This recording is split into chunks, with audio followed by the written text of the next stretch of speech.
Kaya gusto ko lagi kinakabahan kung tumatayo ako dito. Pero sabi sa amin ay dapat mga 1 to 2 minutes lang ay overcome break ako. Kasi baka buong ano ay hindi mo maibigay yung dapat ng message. Ano? So mag-pray muna tayo. Dakilang Diyos Ama, kami po ay nagpapasalamat sa iyo. Pinupuri ka namin at sinasamba ka namin o Diyos o God sa umaga o sa hapong ito, sa tanghaling ito o Diyos o God, ay samahan mo po kami. Banal na Espiritu Santo, Panginoon, ito po ang magturo, magbigay ng mga salita sa bawat isa sa amin, Panginoon. At ang word na ito, Panginoon, ay makatulong sa amin bilang mga lingkod mo o Diyos o God.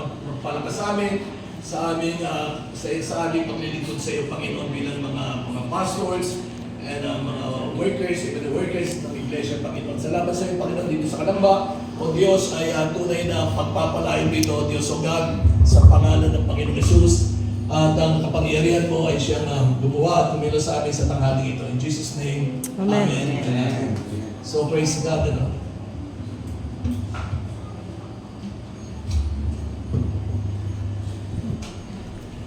So, ang topic ko, nasa Luke chapter 17, kung may Bible, electronic Bible natin, nasa verse 1 to 10. Luke chapter 17, verse 1 to 10. At dito sa message nito ay titingnan natin kung faith ba talaga o faithfulness ang kailangan natin para makasunod sa ipinapagawa ng Diyos. Lahat kasi po tayo may mga ginagawa sa ating Panginoon. Tama po ba? Tayo po ay, kumbaga ay may kanya-kanya tayong ministry, meron talagang direction or meron talagang word sa atin exactly na ibinigay sa atin kung ano bang dapat ministry o ano bang dapat gawin natin sa karya ng Diyos. Ano po? Praise God. So, dito po ay sa ating paglilingkod sa ating Diyos ay dumadaan tayo sa marami mga pagsubok. Nagkakaroon tayo ng trials, may mga persecution, iba-iba po yan na ang nagiging dulot dito sa atin ay nawawala tayo sa focus, nawawala tayo sa ating commitment, at nawawala tayo sa tunay na pinapagawa ng Diyos sa atin because of mga problems or trials. So, ang sabi nga ng Bible, yung book of Hebrews, talagang inevitable baga. Hindi na, kumbaga, aasahan mo talaga ang mga pagsubok ay darating sa atin. Ngayon, paano natin ma-overcome talaga yung mga trials natin lalo na sa pinapagawa ng Diyos sa atin? Now, babasahin ko dito sa Luke chapter 17, verse 1 hanggang 10. Sabi dito, ay sinabi ni Jesus sa mga tagasunod niya, hindi pa iiwasan ang pagdating ng mga bagay na magiging dahilan ng pagkakasala ng tao. Ngunit nakakawa ang taong magiging dahilan ng pagkakasala ng kanyang kapwa.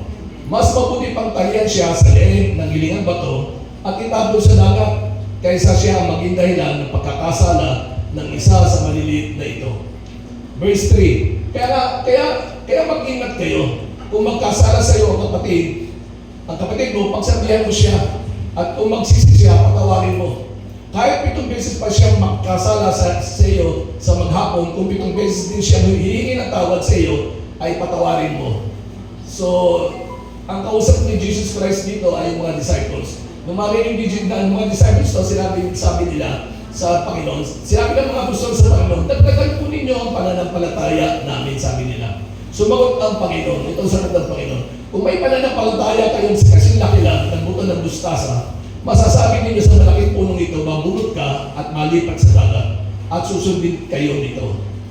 At verse 7, sinabi pa ni Jesus, halimbawa may alipin kang nag-aararo o nag-aalaga ng mga tupa at kararating lang niya mula sa trabaho niya, bilang amo, sasabihin mo ba sa kanya, halika na, maupo ka at kumain. Verse 8, hindi, salit itong sasabihin ninyo, magbihis ka na at ipaghanda ako ng hapunan at pagsilbihan mo ko habang kumakain, saka ka na kumain pagkatapos ko. Verse 9 and 10, hindi pa sasalamatan ang alipin dahil ginagawa lang niya ang kanyang tungkulin. Verse 10, ganun din naman sa inyo, pagkatapos ninyo gawin ang mga iluto sa inyo, sabihin ninyo, mga alipin lamang kami at hindi nararapat papurihan dahil ginagawa lang namin ang aming tungkulin. Praise God. So, tingnan muna natin dun yung verse 5, Hallelujah. So, gusto ko lang po na may pakilala yung sarili ko. Ako po si Pastor Oji. Ako po yung pamalit ni Pastor Roger Magbanwa dito sa Grand Harvest, Kalamba, dito lang po sa October kami nagsimula pa, ilang months pa lang kami dito. Galing akong Batangas, ang pinaka-base ko sa Batangas ay Tanawan, tapos dati ino-oversee ko yung mga Grand Harvest sa Batangas doon sa Batangas, lahat ng Grand Harvest, bilang overseer. And then, si Pastor Roger nga ay medyo nag-retired na, 85 na ata siya, or mga gano'n, 85 na ata siya. As of na nag-birthday siya last month, nasa Canada na po siya, so kaya po ako yung naka-assign na dito. Ngayon po ay, in case na yung ganitong meeting natin, ay kailangan natin ng lugar, i-offer ko na po yung lugar natin. I-offer ko na po sa atin, para makilala ko naman kaibigan. Pasensya na rin po ako, medyo may danda rin ako. 63 na po ako pero hindi nasa itsura, parang lang, 62 and a half, parang yun. Okay, hallelujah. So medyo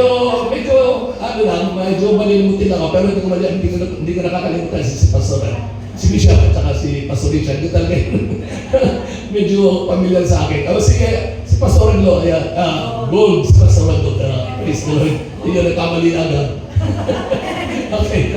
So ito po yung text na ito, topic dito ay ano ba ang kailangan talaga natin, lalo na sa pagsunod sa Diyos? Faith ba? O yung faithfulness, yung katapatan natin sa Diyos? Now dito tingnan mo na natin yung verse 5. Kasi sabi dito, nung marinig ito ng mga disciples, yung sinasabi niya ng Panginoon na yung verse 1 to verse 4, nung marinig ito, sabi nila, medyo mahirap pa tayo. Kaya nga sabi nila, tungkol nila sa Panginoon, para magawa natin yan, ay increase mo yung faith namin. O dagdagan mo yung ating pananampalataya. Sometimes, ay kung dito lang tayo titingin sa verse 5, parang ang topic ay faith. Pero sa totoo, hindi po yun ang faith. Kung ating susundan lahat yung from verse 1 to verse 10, mukhang hindi faith ang topic dito. Hindi siya faith. Kundi, sabihin ko sa iyo, faithfulness, yung katapatan sa Diyos. Kasi sabi niya po dito, at sinabi ng mga puso sa Panginoon, dagdagan mo ang pananampalataya namin. So, minsan kasi ang mga disciples ganito, pagka nakita nilang medyo mahirap gawin, kung sundin yung sinasabi ng Panginoon na gawin nila, ang kanilang sinasabi ay, dagdagan mo ang faith namin para magawa namin yung iniutos mo. So, sometimes, ganun din tayo, na may mga bagay na kailangan natin gawin, kailangan natin sundin, kaya lang, ay, minsan nasasabi natin ay masusunod lang namin ang Panginoon kung i-increase mo ang faith namin o dadagdagan mo ang aming pananampalataya. Minsan gano'n ang kaisipan natin. Para masunod natin ang Panginoon, ay i-increase mo yung faith namin o ang aming pananampalataya. Ngayon ang tanong nga dito, sa teksto nito, sa buong teksto ng verse 1 to 10, ay pananampalataya ba talaga o katapatan ang kailangan ng bawat isa sa atin para masunod natin ang Panginoon. Okay? So kaya nga dito, simula pa lang sa verse 1, ay sinabi niya dito, ulitin po natin ito verse 1. At sinabi na sa kanya mga alagad, hindi mangyayari na hindi dumating ang mga kadahilanan ng pagkakatisod sa datapot sa kaniyang pinanggalingan. Bumuti pa sa kanya kung bitira ng kanyang leeg ng isang hilingang bato at siya ihagin sa dagat kaysa siya magpatisod sa isa sa maliliit na ito. So anong ibig sabihin dito? Nandun yung warning Sa verse 1 and 2, nandun yung babala ng Panginoong Jesus, yung kabigatan, yung seriousness of sin. Ang ibig sabihin niyan ay lahat pala tayo ay may pananagutan. Lahat tayo, lalo siguro tayo mga pastor, mga lingkod ng Diyos, lahat tayo may mga pananagutan sa ating mga kilos at gawa. Kaya nga, ito ay para mga napakaseryosong bagay. Pag ikaw ang nagiging sanhi ng pagkakatisod ng isang tao, lalo na po ito ay bago pa lang sa pananampalataya. Okay, nung marinig nila ito. And then makikita rin natin sa verse 3, ay sabi ni Jesus Christ, mga ingat kayo sa inyong sarili. Kung magkasala yung kapatid, sawayin mo siya. Sabi niya, yung tao, yung isang kapatid na nagkakasala, sabihan mo. Okay? At kung siya magsisi, patawarin mo siya.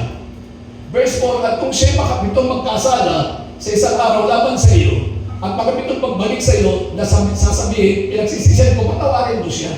So parang medyo mahirap tayo, Biro mo, 7 beses na sa isang araw na nagkasala sa'yo, 7 beses humingi ng tawad. Sabi, patawarin mo siya. So, dito makikita natin dito ay, una-una yung pananagutan natin ng bawat isa. Kung magkakasala, kung nagkakasala ang iyong kapatid, dapat natin sinasaway. At kung ang isang kapatid o sino man na nagkasala sa atin, dapat tayo magpatawad. Nakita natin si Jesus ay, kumbaga ay nagbigay siya dito ng ilang mabibigat na turo. Una ay tungkol kung paano maging maingat, na hindi tayo maging katitusuran, pagkatapos ay ang kahalagahan ng pagpapatawad, yung spirit, yung forgiving spirit. Alam niyo, may mga kwento dyan Naalala ko yung kwento ni Bishop dito kasi may mga kwento siya pagka nagtuturo. Magkasama kami sa TMA, sa TNO, sa Tribal Nation Outreach. Pag nagtuturo siya, ang ganda ng mga ilustrasyon niya, natuwa ako na meron isang babae na mayaman, mahilig sa kabayo. So, bumili siya ng kabayo. So, inayos, pinrade yung kabayo para pwede nang sakyan. Noong araw na yun ay may bisita siya na isang lalaki na nandoon at para tingnan yung kabayo kung okay nang sakyan ng may-ari. Ay ang may-ari yung babae. So, nandun yung babae, nandun yung trainer, sumakay yung babae doon sa kabayo. Biglang nagtatalon. Bumaksak siya, yung babae, yung may-ari. Sabi ng babae doon sa kabayo, nakakaisa ka na ha? Sabi may-ari ng kabayo, nakakaisa ka na. Okay, and then, sino po ka ulit? O sige, trainer, pwede na ba? O sige po, pwede na po yan. Sumakay yung may-ari ng kabayo, doon sa kabayo, and then tumalon ulit at nahulog yung babae. Sabi niya, nakakadalawa ka na ha? Sabi niya, ganoon sa kabayo. And then, sumakay ulit. Nakatatlo, ang ginawa, binaril na ng babae. Yung kanyang kabayo. At patay yung kabayo. Okay? So, nandun yung bisita doon, may bisita doon lalaki na tinitingnan kung paano yung kung okay na yung pagtitrain. Movie na, ito pa lang lalaki. Masyadong butangero. Ano yung butangero? Yung lagi kinaaway, nagbubunga nga sa asawa, mataray kasi. Kumbaga, lalaki siya. Pero pag-uwi pa lamang, honey, kain tayo. Hindi pa nakakasayan, sabi niya. Nagalit. Kung ano sinasabi. Ang sabi ng babae, yung kanyang asawa, nakakaisa ka na, tama na, nakakaisa ka na. Sabi niya gano'n. Sabi niya gano'n. And then, tumuloy pa rin na pagsasalitaan ko rin namin, nakakadalawa ka na, naalala niya. Baka marinig ako ng asawa ko. Kaya alam niyo, buong buhay ng mga asawa, naging tahimik, wala nang nag-away. Kasi sa pagbibilang nakalisap na kadalawa. Hallelujah. So, ang ibig ko sabihin, tungkol mga sa pagpapatawad, huwag niyo bibilang na nakakaisa na. Pero sabi ng Bible, sabi ng Panginoon, una-una, huwag tayo magiging takit-sisuran. May pananagutan tayo lalo sa mga bago sa pananampalataya. Kung ang isang tao, 7 beses, isang araw lang nagkasalan, pero 7 beses din pinihito ng tawad sa'yo, dapat patawarin mo. So, yung ibig sabihin doon ay yung forgiveness po ba? Lagi tayo ay mayroon, dapat may spirit of forgiveness tayo. So, okay, so, nung marinig ito, mapapansin nyo, nung marinig ito, sabi ng mga disciples, medyo mahirap pa tayo. Talaga namang kahit anong pag-iingat, kung bibisa tayo, nagkakamali pa rin tayo.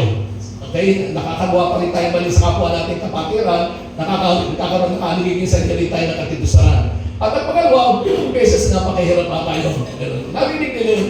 Kaya nga sa first 5, nung marinig ito, ng mga disciples ang pangangaral ng tuturo ni Jesus Christ, ang sinagot nila, dagdagan mo yung aming faith, increase mo yung faith namin. Kasi medyo mabigat siya yung pinapagawa mo.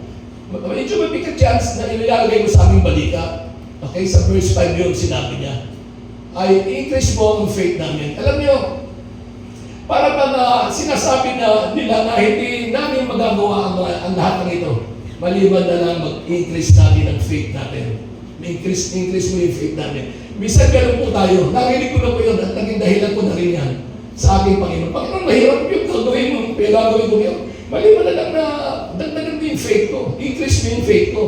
Okay? Kasi para bang sinasabi natin sa Diyos na hindi sapat ang faith natin para masunod natin ang Panginoon sa kanyang mga iniutos sa atin. Okay? Ngayon, ano naging response ni Jesus Christ dun sa mga disciples? Ang ginawa ba ni Jesus Christ ay, dahil nga sabi niya, increase mo yung faith namin. Ang ginawa ba ni Jesus Christ ay, pinapunta siya sa kanilang harapan, sa harapan ni Jesus Christ, at ipinataw ang kamay ni Jesus Christ sa kanila para ipag-pray at para mag-increase ang faith nila. Hindi po yun eh. Makikita natin sa verse 6, sabi na dito, at sinabi ng Panginoon, kung magkaroon kayo ng pananampalataya na kasing laki ng isang buti ng binhi ng mustasa, about faith, sasabihin niyo sa puno ng sikaburo ito, magbunot ka at matanim ka sa dagat at kayo tatalibahin. So, dito ay makikita natin ay hindi ito ang ina-expect ng mga disciples na gagawin ni Jesus Christ. Yung sa paghingi ng kanilang faith to increase their faith. Ano, di po ba? Kasi nakita ng mga disciples, mahirap yung ipinagawa mo sa aming Panginoon, maliban na increase mo ang faith namin. So, pero hindi yun ang ina-expect ng mga disciples na gagawin ni Jesus Christ, no? Ang ina-expect nila, lalapitan sila, ililihans, para ipanalangin at kumbaga ay hiningin sa Diyos o magkaroon sila ng tinatawag na sapat na pananampalataya para magawa nila yung pinapagawa ng ating Panginoon sa kanila. So, ang ibig sabihin ito, kung mapapansin nyo, kahit na napakaliit ito, napakaliit kasi ng seeds, ng isang binhi ng mustasa, napakaliit niya. Pero sabi niya ay kahit na maliit siya ng faith mo, okay, may faith ka pa rin. Kahit na maliit siya, may faith ka pa rin. Kahit na maliit, sabi niya, makakapag-lipat ito eh. Okay? So, ang ibig sabihin ito ay, ang mga disciples, sinasabi ni Jesus, meron kayong pananampalataya kahit maliit lamang. Hindi nyo kailangan ng pananampalataya. Amen. Hallelujah. So, kumbaga ay mali ang hiningi ng mga disciples, ang hinihingi ng mga disciples sa kanila para magawa yung iniutos ng ating Panginoon sa kanila. No? Hindi po ang kadagdagan ng pananampalataya, kundi yung tinatawag ng katapatan sa pagsunod sa Diyos. Hindi faith. Hindi kailangan ng mga disciples ang faith kasi may faith na sila. Kahit na maliit na buto ng mustasa, pwede silang mag-utos eh. Okay? So, hindi faith ang kailangan ng mga disciples para magawa nila ang ipinapagawa ng Diyos. Kundi yung ang kailangan ma-increase sa kanila ay ang kanilang katapatan sa Diyos. Okay? Kasi malaki po ang pagkakaiba ng pananampalataya. Kasi po, ang pananampalataya ay ito yung automatic na dumadating sa isa sa atin, tulad sa atin. Regalo ito ng Diyos mula sa Diyos. Nung tinanggap ko si Jesus Christ bilang Lord and Savior, binigyan ka ng Diyos ng pananampalataya, kaya mo ginawa yan. So, ang ibig sabihin niya, ang faith kasi ay regalo ng Diyos yan. It's a gift from God. Amen. Hallelujah. Kumbaga, it's a gift na ibig sabihin niya, ang ibig sabihin sa atin yan ay kung kailangan mo ng malaking faith, ibinibigay ng Diyos yan freely. Kung kailangan mo in that time, in that situation ng isang faith, hallelujah, ay kung saan ibinibigay ng Diyos yan. It's a gift from God. Pero, alam niyo, parang mapapansin natin, hindi faith ang kailangan nila ng mga disciples para masunod nila ang ipinapagawa ng Diyos sa atin. Alam mo, sa atin din, ganun din po pala yun. Sa atin din at sa lahat, alam mo, sa mga napansin ko, no? Ang daming mga Christian ngayon na naging Krisyano na, pero wala pa rin yung katapatan sa Diyos. Katapatan sa pagsunod sa Diyos, katapatan sa paglilingkod sa Diyos. Ito na ang darating naming convention, ano? Itong darating naming convention sa April, pinag-uusapan namin yun. Ang the biggest problem ngayon ng church na sa Grand Harvest ay maraming worker pero hindi ko magawa. They are not doing na dapat bilang worker. That is the biggest problem. Hindi ko na sinasama yung iba. Pero that is the biggest problem. Ay, bakit ayaw? Pero marami naman nagbigod. Marami naman sumusunod. Pero marami pa rin ang hindi.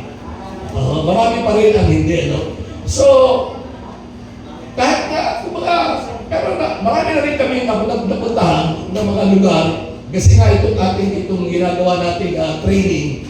Maraming mga pastors and workers din. Isa rin na sinasabi na yung problem nila na bakit ang mga tao, mga kapatiran ay tamad maglingkod o sumunod sa ating Panginoon.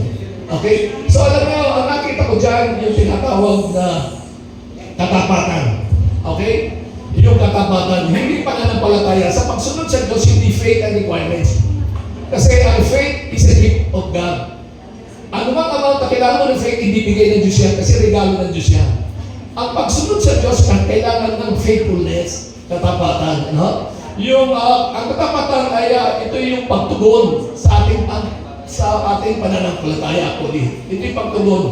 So, ang ginagawa natin sa ating pananampalataya ay yung katapatan, ang katapatan ay pagiging matapat at masunurin sa tao pinagtitiwala natin. At walang iba, kundi si Jesus Christ. So, kailangan natin katapatan sa Diyos. Ang kailangan natin katapatan kung ano man ang sabihin ng Diyos, ano yung ating gagawin o susundin dito. Amen? Hallelujah! So, iyan ang greatest need sa panahon natin ngayon eh. Sa totoo lang, that is the greatest need. Na magkaroon ng katapatan ang mga tao sa Diyos. Di ba si Jesus Christ ay ginawa nating Savior? Hindi lang siya Savior, kundi Panginoon natin. Amen? Paano nangyari nun? Yung tinanggap natin si Jesus Christ as our Savior, nagkaroon tayo, inilagay natin yung faith sa Kanya nung tinanggap natin siya as Savior. Inilagay natin yung pananampalataya sa Kanya. Pero hindi lang natin tinanggap si Jesus Christ as our Savior. Siya rin ay tinanggap natin as our Lord. Pag sinabi mong Lord, ay kumbaga ang katapatan mo ay nasa Kanya. And then ikaw ay alipin, ikaw ay lingkod niya. So ang katapatan mo ay nasa Kanya. Kaya kung ano man ang sabihin ng Panginoon mo, gagawin mo. So nandun yung tinatawag na faithfulness. So kaya na mapapansin natin ay si Jesus Christ ay kailangan natin both maging Savior at the same time Lord. Amen? Lord po natin siya, Panginoon natin siya. Amen po ba? So dito natin makikita na I believe na we need to really exercise. Alam mo kasi ang faithfulness, tinatrabaho yan. Ang katapatan sa Diyos, tinatrabaho yan ng bawat Kristyano. Lalo na tayo mga lingkod ng Diyos. Ang faith hindi, kasi gift nga yan eh. Just read the Word of God. Kasi faith cometh through hearing and hearing the Word of God. Libre talaga, ibibigay talaga ng Diyos ang faith. Ano? At anumang amount, ibibigay niya according do sa sitwasyon or needs na kailangan ma-exercise natin o mag-operate ang faith. Pero alam niyo, when it comes to faithfulness, tinatrabaho ito ng bawat tao, ng bawat Kristyano, yung katapatan sa Diyos. Ginagawa ito. Kumbaga yung sarili mo, hinuhubog mo, ito ni-trade mo. Yung tinitingnan mo talagang ginagawa mo ito. Dahil siya ay Panginoon mo, at ikaw ay kanyang, of course, tayo yung mga lingkod ng Diyos. Hindi lang tinawag rin tayo alipin, pero tayo rin ay tinawag na anak ng Diyos. Amen po ba? Pero sinabi natin, Lord, ibig sabihin yan, siya ang Panginoon mo, ikaw ay alipin, na handa kang sumunod sa iyong Panginoon, anumang hirap niya, o anumang bigat na yan. Amen po ba? So, kaya tingnan natin nun. Tingnan natin yung verse 7, and I will close sa exhortation dito.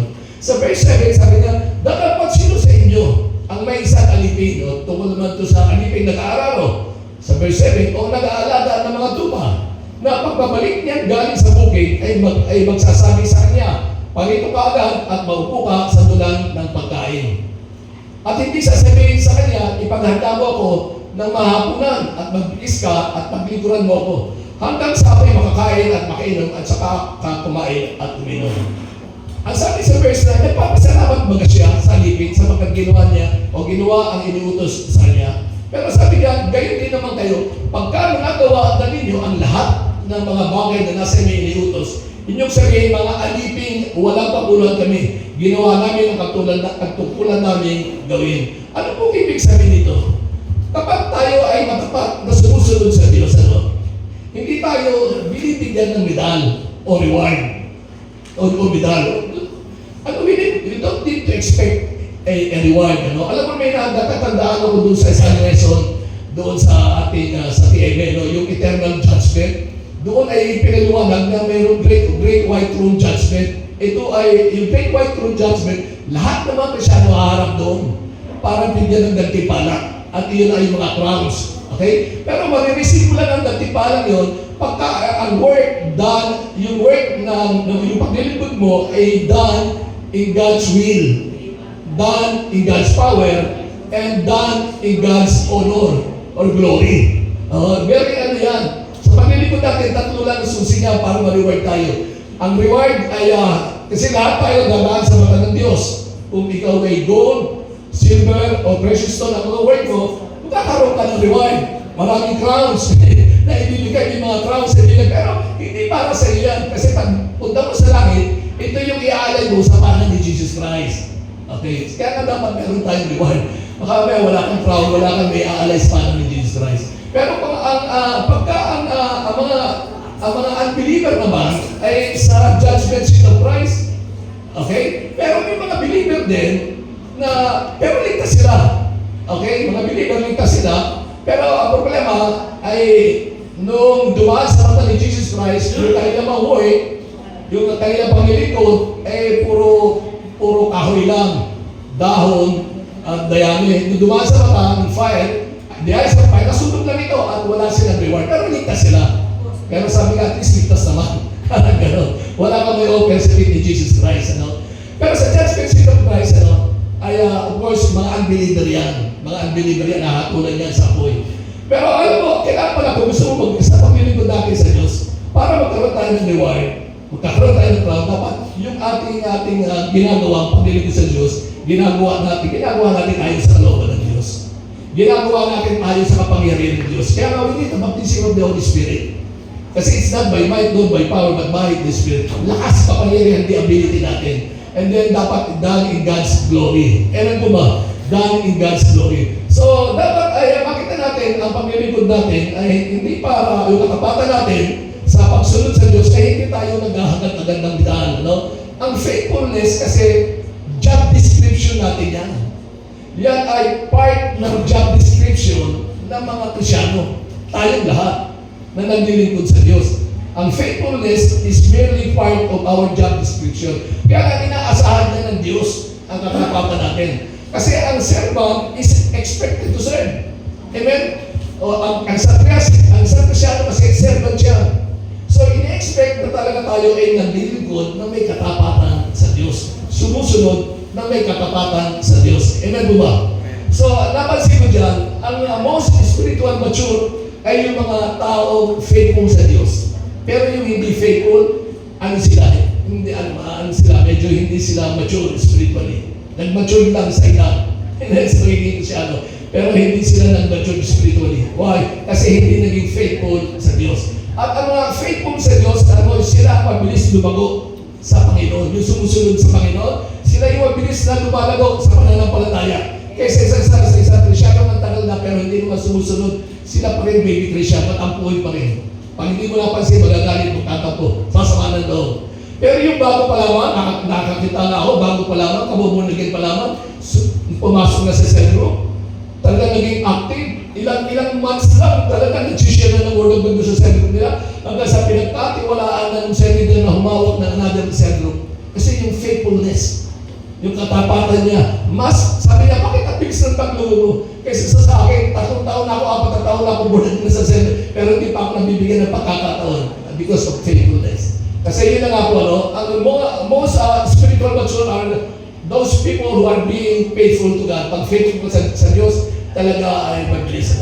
Sa mapapansin natin dito, yung sinabi niya, doon sa alipin. Ang sabi niya doon, ay, kumbaga, galing sa bukid, nagtatrabaho, umuwi, yung servant. Pero, sabi nung, yung kanyang amo, magbihis ka muna, mag-prepare ka ng pagkain, ako'y kakain. Pagkatapos yung kumain, saka ka kakain. So, kasi nga, ang ibig sabihin nun, job description talaga natin ang maging maglikod sa Diyos. At kailangan natin ina-expect talaga sa bawat isa sa atin ang nilikod. Sa iba yun, parang ganun. Hirap sa medyo, pero ganun nga talaga job description ng servant yun. Nagreklamo ba ang servant? Hindi, sumunod siya. Kasi yung faithfulness sa kanyang Panginoon ang importante sa kanya. Ganun din po tayo. Sa ating paglilingkod sa Diyos, walang pagreklamo. Amen? Hallelujah! Sunod na tayo, gagawin lang natin, pero of course, makikita naman natin how God rewards us also. Ni-reward pala. Pero maganda yung motivation natin ay naglilingkod tayo because kalooban ng Diyos yun, in God's will. At in God's will, tapos naglilingkod tayo para sa karangalan ng Diyos. That is our motivation bilang servant. So, maganda talaga na ulit-ulitin ko, ang faith ay, it is a gift from God. Pero ang faithfulness, tinatrabaho natin. Tatrabahuhin talaga natin para maging faithful tayo sa ating Panginoon. Maging faithful tayo sa pananalangin, maging faithful tayo sa mga tithes and offering, maging faithful tayo sa paglilingkod sa Diyos, at maging faithful tayong sumusunod sa Diyos. Amen po ba? Kaya nga sabi ng Bible, sabi ng pagsalubo ng Diyos, well done, thou good and faithful. Hindi, well done, thou good and anointed servant. Hindi naman yun. Wala yun. Okay, faithful servant. Okay? So, yun pala ang welcome ng Diyos. We need to be faithful. Okay? Hallelujah. Salamat po sa inyo. Hallelujah. Pagpalagi po tayo ng Panginoon. Tayo po'y manalangin sa Diyos. Tumayo muna tayo na. Hallelujah, Lord. Dakilang Diyos Ama, kami po'y nagpupuri at nagpapasalamat, Panginoon, sa tanghali dito. O Diyos, salamat po sa iyong mga salita, Panginoon. Nakita po namin ang faith is a gift, pero yung faithfulness, Panginoon, Lord, ay dapat po pala namin itong trabahuin, O God, para maging matapat sa iyo, O God. Lord, O God,